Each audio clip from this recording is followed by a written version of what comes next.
मैं तो ये कहता हूँ कि जो अधर्मी लोग हैं उन्हें तो मतलब क्या धक्का दे करके हिंदुस्तान से बाहर करना चाहिए, है कि नहीं है? यूँ को पूरे के पूरे 12 ज्योतिर्लिंग एक स्थान पर भारत में कहीं भी नहीं है, इस जगह पे स्थापित किए जाएंगे। ये एक झुंझुनू के लिए नहीं बल्कि पूरे भारत देश के लिए बड़ा गर्व और गौरव का विषय है। और भी के बाद में सांप है, थारे नंदी वगैरह है, कुत्ता वगैरह है, झुंड 7 साल तो अरे यो चमत्कार काल भी होगो और रन बताओ तो ये लागे मजाक है। वो जट्ठा भूमि पूजन कर रहे अभी उड़ा मैं देखना गयो कि हाँ पंडित जी उरा बताया मैं जय टर्न करो जस्ट मेरे पीछे सो निकल का है तो जट से वो निकलो ना बट्ठे भूमि पूजन हो रही है।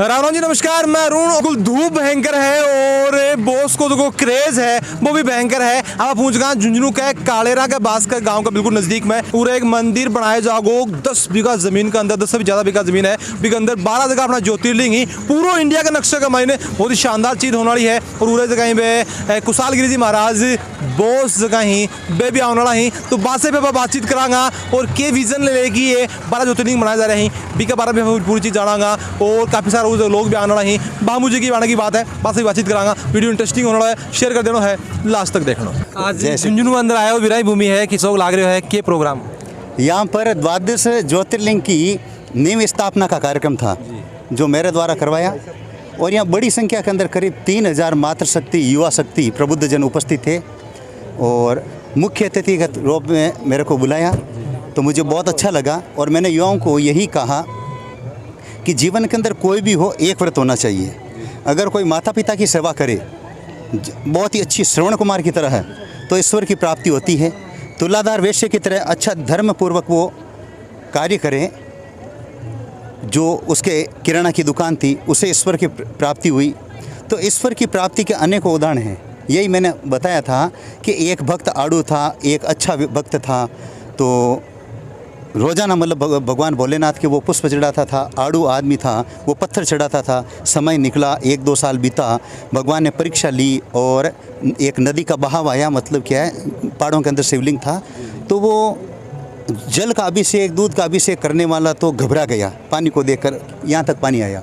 लेकिन एक आड़ू था वो शिव भक्त था, उसने कहा या तो आज जिएंगे या मरेंगे लेकिन ये पत्थर जरूर मैं चढ़ाऊँगा शिव जी के, और उसे भगवान शिव के दर्शन हुए। तो यही मैंने उदाहरण दिया कि नियम बनाए तो एक बनाएं और अच्छा बनाएं और लक्ष्य हो तो भी एक बनाएं, चाहे वो पढ़ाई का क्षेत्र हो, चाहे बिजनेस का क्षेत्र हो, चाहे अन्य क्षेत्र हो। युवा जगह में सबसे ज़्यादा थारा फैन ही और थारो एक जो डायलॉग काफ़ी प्रसिद्ध हो अगर आप कहा कि दरमियान जो है वो क्या करना चाहिए?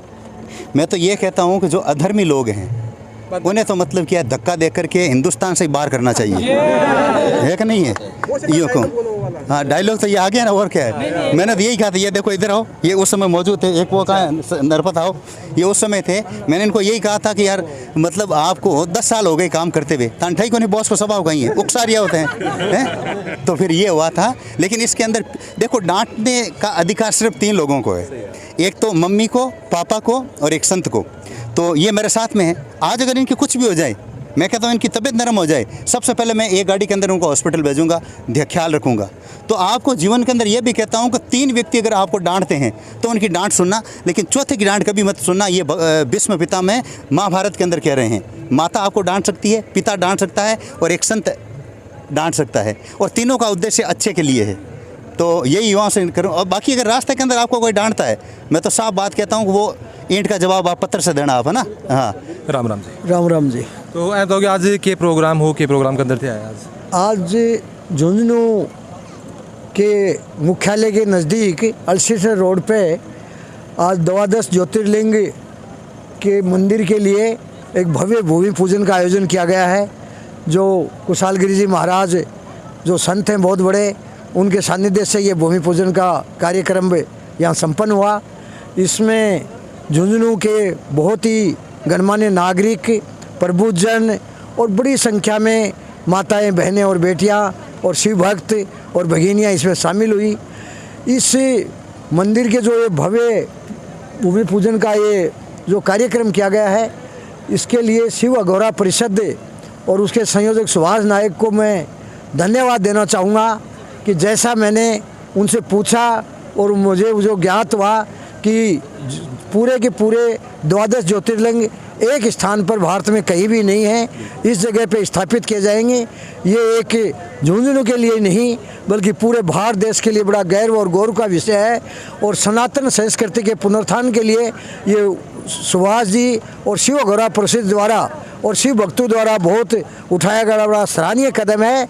इससे मैं बड़ा प्रसन्न हूँ और मैं आशा करता हूँ कि बहुत ही ये दिव्य और भव्य मंदिर बने, जिससे शिव भक्त अपनी पूजा अर्चना कर सकें और देश के कोने कोने से यहाँ पर्यटक और शिव भक्त पधारें और इस भव्य मंदिर के अंदर पूजा अर्चना करें। इससे झुंझुनू का भी गौरव बढ़ेगा और मैं भी अपने आप को गौरवशाली और खुशहाल मानता हूँ कि कुशाल गिरी जी महाराज के सानिध्य में इस भव्य भूमि पूजन के कार्यक्रम में मुझे शरीक होने का मौका मिला।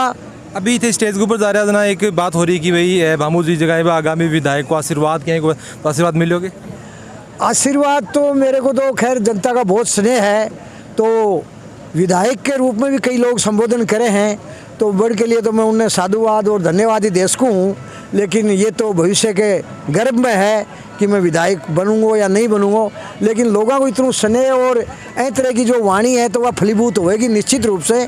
तो मैं इनके लिए उन सब लोगों ने धन्यवाद देना चाहूँ कि मैं जो लक्ष्य की ओर बढ़ रहा हूँ तो शायद वो हासिल होने की नज़दीक है। तो मैं बहुत बहुत उन लोगों ने धन्यवाद देना चाहूँगा। धन्यवाद। राम राम जी। राम राम। जैसे सुभाष जी, पहले सबसे पहले तो थे अपना जगह 12 ज्योतिर्लिंग बन के सबका दर्शन करके आया, पैदल थे गया हो, यह बहुत ही शानदार बात थी। पहले बताओ कि भी को मोटिवेशन तरह क्या मिलो? मोटिवेशन तो अब ऑटोमेटिक ही मन के अंदर हो गया, अपन कुछ अलग करना चाहे अच्छा। तो भी अलग करने के चक्कर में 3 तारीख तक मैं बैठा है, एक जैसे सबकी एक प्राइवेट लाइफ हुआ है। जी जी। फिर सब ने बताया कि यार आए किस मन मारे बोल वही कौन सा आप पैदल चाले कौन सा। फिर 4 ने बेचैनी रही, 5 ने मैं चिड़ाव जाकर लाउसमेंट कर दी बावले बाबा कन। 7 ने जब मैं रवाना हो जाना सब ने पता लगे कि हाँ कि वास्तव में जा रहे हो। फिर धीरे धीरे चालना स्टार्ट हो, केदारनाथ के रास्ता में पैर को मांस फाटियो। अच्छा। तो डॉक्टर बोलोगी 1 महीना प्लस्तर बांधो, नहीं रेस्ट करो। हाँ। फिर एक बंधु आयो लगभग 18 साल को, लेकिन भी वजन 35 किलो ही होगा। बोल महाराज जी वो कॉपी होगा? बोले हाँ। बोल ठीक है तो मैं उसको भरूँ। और फिर वो मेरे पैर का मालिश करी, जितनी देर में उसको पियो उतनी देर पैर को जो मांस हो बिल्कुल सही। अच्छा। हाँ। और भी के बाद में सांप है, थारे नंदी वगैरह है, कुत्ता वगैरह है, झुंड 7 साल तो अरे वो चमत्कार काल भी होगो। और रन बताओ तो ये लागे मजाक है। वो जट्ठा भूमि पूजन कर रहे अभी उड़ा मैं बस देखना गयो कि हाँ पंडित जी उरा बताया मैं जय टर्न करो, जस्ट मेरे पीछे सो निकल का है तो जट सब निकलो ना, बट्टे भूमि पूजन हो रही है। सांप निकलो जड़ से। हाँ। अच्छा बताओ कि जहाँ थे गया तो काफ़ी सारी परेशानी भी थाने सामने करना पड़े, तो जनता के बाकी लोग गया परेशानी नहीं हो, वो यो विजन के साथ भी है कि भाई 12 जगह ज्योतिर्लिंग एक जगह ही सबका दर्शन सब न हो जाए। बस वही विजन हो। मैं बैठो बाबा का आगे बैठे मैं सोच रहा अपना तो चलो कोई भी ताकत से चल गया होगा। सही है। तो हर कोई कौन जा सके, गाड़ी में कौन दर्शन, क्योंकि वो जेठा भी का ज्योतिर्लिंग है ना सब उजाड़ यानी पहाड़ नदी और जंगल है। जी जी। तो मेरे यहाँ होगी आप एक जगह स्थापित करा तो कहाँ करा जाना, वो कुछ सेकंड ही लागी कि आप पूरा भारत को नक्शा बनाओ। और भी मैं जट्ठा जो है बिन बट्ठे विराजमान करा। थोड़ा सा एक बार जानकारी दो कि कितना बीघा खेत है, कितना ज्योतिर्लिंग बना रहा हो, किस बीघी डिजाइन रहेगी? एक की जो डिजाइन है वह पूरा भारत का नक्शा की रहेगी, चाहे को भारत है को बयां बनोगा। अगर ड्रोन से हेलीकॉप्टर से देखा पूरा भारत दिखोगे। हाँ वही समुद्र वगैरह भी हिसाब से दिखोगे। में जट्ठा जी एरिया में जो ज्योतिर्लिंग है भी एरिया कितने ही वो एरिया तैयार करो जाओगे। और वो ज्योतिर्लिंग भट्ठा को पत्थर होगो, ज्योतिर्लिंग जो तैयार होगा भट्ठे की मिट्टी होगी जो अंदर जो भूगर्भ होगी के अंदर और भट्ठे से जोता होगी। अच्छा। इस तरीका से यानी भारत के नीचे साइड में समुद्र भी है तो भी कुछ होगा। बिल्कुल समुद्र है, 30 फुट तो चौड़ो और 15 फुट गहरो समुद्र बनाए हुए। यानी कि पूरा जो भारत है अभी को दर्शन घना मतलब पूरा बिल्कुल ज्योतिर्लिंग को सब में श्रीलंका ने पंचुटी दर्शाई जाएगी। जो पाकिस्तान है कोई तो हिस्सा यानी बयां देखा तो अखंड भारत को पूरा नक्शा है। लेकिन अगर अपना तरीका देखा तो पूरा भारत में जाए जट्ठा जट्ठा जो सिस्टम है वो पूरा दिखाया जाएगा। इस वासी मैंने बताओ कि आप काफी बड़ो विजन थे लेकिन चालो ये कोई छोटी मोटी चीज़ में बहुत बड़ो यो विजन है। मेरे समझ में आ रहा है कि आप पूरा भारत को नक्शा कर रहे हैं 10 बीघा खेत के अंदर, बहुत ही शानदार यो काम है। आम पब्लिक की कितनी थाने की मदद मिल रही है या थे थारा बेस पे कर रहे हो? आम पब्लिक की तो यह है कि फिर कल वो सांप आए हो जाना थोड़ा यहाँ हो कि हाँ कुछ है, क्योंकि जो चीज़ आप 24 तारीख की भविष्यवाणी में जी राणा सरिया की दुकान पर बैठ कर करी कि 24, 25, 26, 27 में बरसात आओगी तो आई ही वह आज शाम आज की कौन करूँ मैं जो मैं चीज़ बोलो वह होगी। सोचिए एक चीज़ मैंने बताओ कि देखो हर तरह का लोग होंगे, कोई भगवान ने कम माना है कोई ज़्यादा माना है। अगर मान लो कि कोई आप सच्चे दिल से सहायता करना चाहोगे भाई इतना शानदार काम, इतना बड़ो मंदिर 12 जगह ज्योतिर्लिंग झुंझुनू बन रहे हैं, मैं भी चाहूँगा कि मेरी तरफ से कुछ मदद हो सके, तो के तरीके से वो तार तक कि आपको जो सहायता है वो पहुँचा सके? आए को तो मैं के तरीके को बताऊँ, क्योंकि मैं तो लगभग शिव के आसपास मिलूँगा। अगर मेरे से कोई है कि कोई मेरी टीम भी तैयार को नहीं बाबा के लाओ कोई भाई लोगों ने मेरो, क्योंकि मैं हर आज रात में पूरी रात पैदल चलूँगा, सुबह जलाभिषेक करूँगा 12 घंटा इसमें लो अगर जिस काउड लेकर आऊँ और साउंड में पर हर दिन लेकर आऊँगा, ये ज़मीन पर ही जलाभिषेक करूँगा। यानी ये जो जितना भी जो नास्तिक है ना सब नास्तिक बना के छोड़ूंगा, पूरा झुंझुनू शिव में करवा दूँगा। तो बहुत ही शानदार काम जो को सुभाष जी कर रहे हैं। साथ में देखिए हमारी थोड़ी सी रिक्वेस्ट है जरूर रहेगी कि कोई भी भाई अगर सहायता करना चाहा है, सहायता सुभाष जी की गुना है, आपकी आस्था है, आपको जो भगवान शिव के प्रति जो प्यार है वो अगर दिखाना चाहा है तो कोई भी वे में तन मन धन जो है वो सुभाष जी संपर्क करके अपने की साथ में कर सके।